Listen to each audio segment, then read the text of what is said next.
आज पुण्यामध्ये स्वारगेट या भागामध्ये एका 26 वर्षीय तरुणीवर बलात्कार झाला। पुण्यातील एक क्रिमिनल्स रेकॉर्डवर असलेले एक गुन्हेगार, त्याचं नाव गाड्या असं काहीतरी नाव आहे,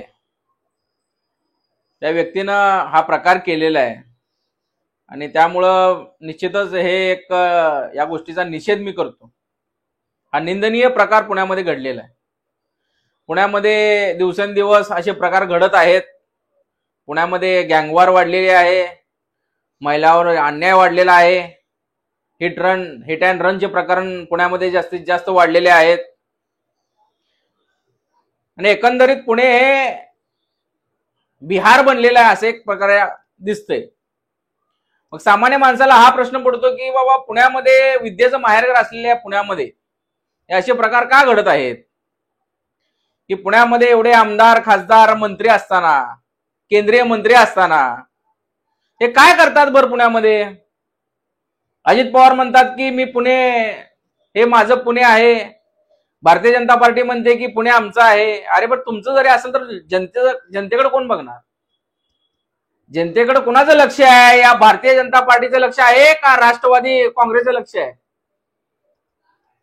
तुमच्या राजकीय पोळ्या भाजण्यासाठी तुम्ही जर पुण्यातील जनतेचा वापर करत असाल, पण तू या सामान्य माणसाच्या न्यायाचं काय आहे? सुरक्षतेचं काय आहे? महिलांच्या सुरक्षतेचं काय आहे या पुण्यामध्ये? सामान्य माणूस जर रस्त्याने चालत जात असताना सुद्धा त्याला भीती वाटण्याचं काम या पुण्यामध्ये सध्या होत आहे। पुण्यामध्ये लोक राहायला जायला घाबरत आहेत सध्या की बाबा नको रे बाबा, त्या पुण्यामध्ये खूप गँगवॉर वाढलेले आहे, क्रिमिनल्स केसेस वाढलेले आहेत म्हणून पुणे सोडून लोक बाहेर जात आहेत। का जात आहेत? या गोष्टीचा कुठेतरी शोध लागला पाहिजे। याला जबाबदार कोण आहेत? या सर्व गोष्टीला जबाबदार कोण आहेत? तर या सर्व गोष्टीला जबाबदार हे राजकारण आहे, राजकारण। या पुण्यामध्ये आज जे काय प्रकार घडलेला आहे, गाडे नावाच्या त्या कुठल्या एका व्यक्तीनं हा प्रकार केलेला आहे, तो हिटलिस्टवर आहे, गुन्हेगार आहे, पोलिसांच्या लिस्ट मध्ये त्याचं नाव आहे। असे गुन्हेगारी माणसाला जर तुम्ही मोकळं सोडलात, हे असे प्रकार घडणारच आहेत।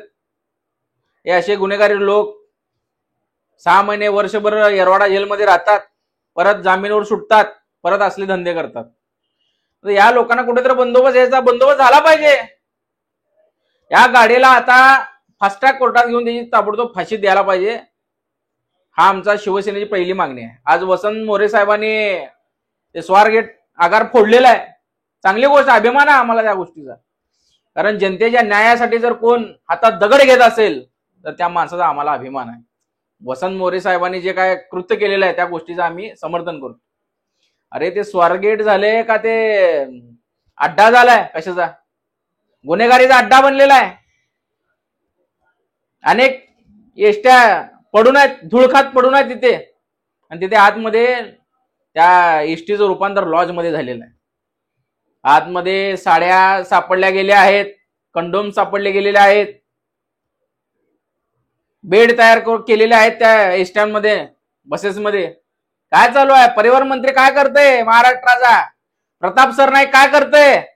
फक्त प्रताप सरनाईकाला या आमच्या उद्धव साहेबांची शिवसेना फोडाचं काम दिलेलं आहे। हे खासदार फोड, ते आमदार फोड, एवढं काम या प्रताप सरनाईकचं राहिलेलं आहे काय का? या महाराष्ट्राला एसटी मध्ये काय चालू आहे प्रकार, हा प्रताप सरनाईकला दिसत नाही का? प्रताप सरनाईक डोळे उडा, बंद करा असले फोडाफोडीचे धंदे। याला जबाबदार हा गृहमंत्री सुद्धा आहे आणि या महाराष्ट्राचा उपमुख्यमंत्री, दोन्ही उपमुख्यमंत्री जबाबदार या सगळ्या गोष्टीला। काय जबाबदार आहेत?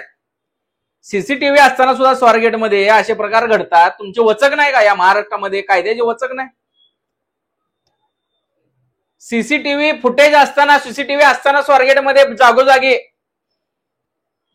दिवसा ढवळे हे प्रकार घडतात। लाज वाटली पाहिजे या मुख्यमंत्र्याला सुद्धा आणि या दोन्ही उपमुख्यमंत्र्याला सुद्धा लाज वाटली पाहिजे।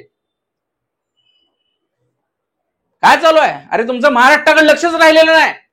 उठसूट उद्धव ठाकरेचे माणसं फोडायचं काम तुमच्या डोक्यामध्ये राहिलेलं तिघाच्याही, फक्त शिवसेना संपवणे। अरे पण जनतेचं काय? जनतेनं काय तुमचं वाटोळं केलेलं आहे? हे जे प्रकार घडतात ना या महाराष्ट्रामध्ये सध्या, याला जबाबदार हे सरकारमध्ये बसलेले हे राजकारणी लोक आहेत. मुख्यमंत्री असेल, गृहमंत्री असेल, दोन्ही उपमुख्यमंत्री असतील, अगर तो परिवहन मंत्री असेल, सर्वच्या सर्व जबाबदार आहेत. ताबडतोब त्या नराधमाला लवकरात लवकर फासावर लटकवा, अन्यथा या महाराष्ट्रामध्ये एक जन आंदोलन उभं करावं लागेल या मंत्र्यांच्या विरोधात. अरे काय लावलंय? बिहार बनलाय, बिहार महाराष्ट्राचा बिहार बनलाय. इकडं पुणे बिहार बनलंय, इकडं बीड बिहार बनले. याला कारणीभूत हे राजकारणी, हे दळभद्री राजकारणी लोक आहेत. म्हणजे सत्तेत बसलेले दळभद्री आहेत. त्या वाल्मिक कराड त्याच्यावर अजून खुनाचा आरोप पोलिसांनी टाकलेला नाही. देशमुख खून प्रकरणी बीडच्या त्या एक आरोपी फरार आहे, पोलिसांना सापडत नाही. काय करतात पोलीस? म्हणजे मंत्र्याचा दबाव आहे का या लोकांवर? आज फक्त पुण्यामध्ये नाही, रोजपणे कुठे ना कुठे महिलांवर अन्याय होतोय, बलात्कार होतोय. पण त्याला शिवसेना वाचा फोडणार, याला विरोध शिवसेना करणार म्हणजे करणार. तुम्ही जरी आमचा पक्ष संपवायचा प्रयत्न करत असाल, या शिंदेला सांगतो आणि या फडणवीसला सांगतो, तरी आमचं तुम्ही काही करू शकणार नाही. तुम्ही आमचा पक्ष जरी फोडला तरी आमच्या शिवसैनिकांची निष्ठा तुम्ही फोडू शकत नाही. अगोदर या महाराष्ट्राच्या जनतेकडे लक्ष द्या. गोरगरीब जनता न्यायापासून वंचित आहे या महाराष्ट्रातली. तुम्हाला वाटत असेल की आमची सत्ता आहे, आम्हाला कोणी काय बोलणार नाही. जनतेचे नोकर आहात तुम्ही आणि नोकराप्रमाणे राहा, मालक बनू नका जनतेचं, एवढंच सांगतो.